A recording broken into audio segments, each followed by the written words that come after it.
Today we're going to talk about the 401k trap. And what do I mean by that? So when you're starting travel therapy, or if you've been doing it for a while, you probably want to start thinking about retirement.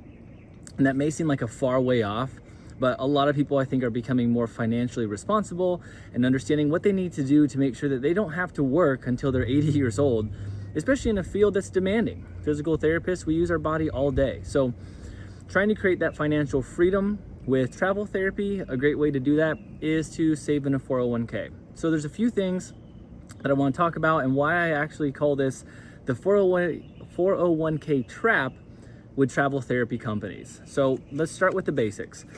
401k is basically a retirement plan that you can put money in. Probably most of you are familiar with it. There's a few different things you can do, but that is one of the ways that you can do a retirement through your work.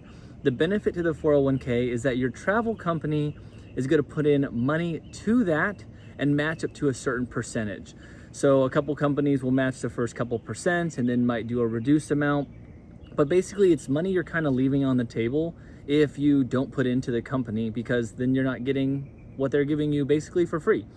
The problem becomes the travel aspect and its non-permanent nature. So how do you guarantee the company is going to actually put that money in and that you're vested, which means you get to keep it?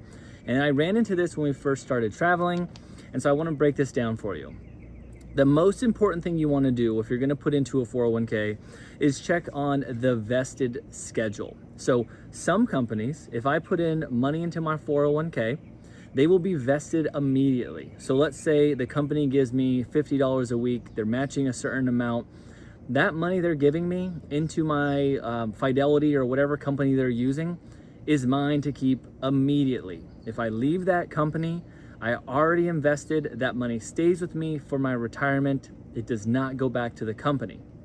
Now, that is true for a good majority of travel companies, and the current one I'm working with, that is how it is. And I specifically find this very important now when I'm signing contracts, because as I'm getting older and doing this longer, I want to make sure I'm getting all the money saved that I'm putting in and that I get to keep that, because something about travel therapy is it's not permanent. Like, you're not going to be with this company for 35 years like a job that you might do outside of travel. So the problem becomes is you may think that you're putting into a 401k and you're vested immediately, but you need to read the fine print, because not all companies are like that.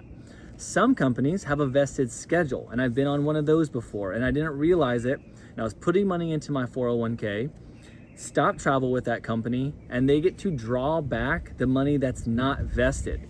They were on a 5-year vested schedule, so every year I worked for them, I got to keep more percentage of that income, of that retirement money that was put in from the company, but I didn't work for them for 5 years, so it was kind of pointless, to be honest.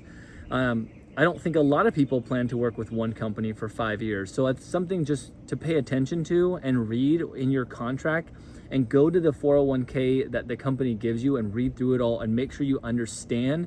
And if you don't, ask a financial person, ask people online, like, get some advice. That way you can have a better understanding of it. Now, there's a couple other aspects to the 401k I want to talk about. Some companies do a 6-month before they'll match. I think that one's a little bit easier to deal with. So let's say you're working with a company, you're putting into your 401k immediately, that's fine. And then the 6-month mark passes, now they're gonna match up to a certain percentage. And then as long as you're vested immediately, you still get to keep that. That's kind of nice, and that's not as big of a deal, I feel like, as the vested schedule, because I'm putting in majority of income, and then just after a few months of working for them, and I take maybe a second contract, they're already starting to match. I've also seen it where they might be matching after a year of working for them. That's a little bit longer. Still, I think the biggest takeaway is you want to make sure you're vested immediately. At least in my case, that's what I look for now. Will I sign with a company that I'm not? Possibly. But that's definitely a big part. The last thing, because I know my time's running out for the 5 minutes. Well, I'm going to draw a blank. Drop any questions. If you have them on the retirement, I'd be happy to answer them as best I can. And otherwise, let me know in the comments below what you want to hear on next.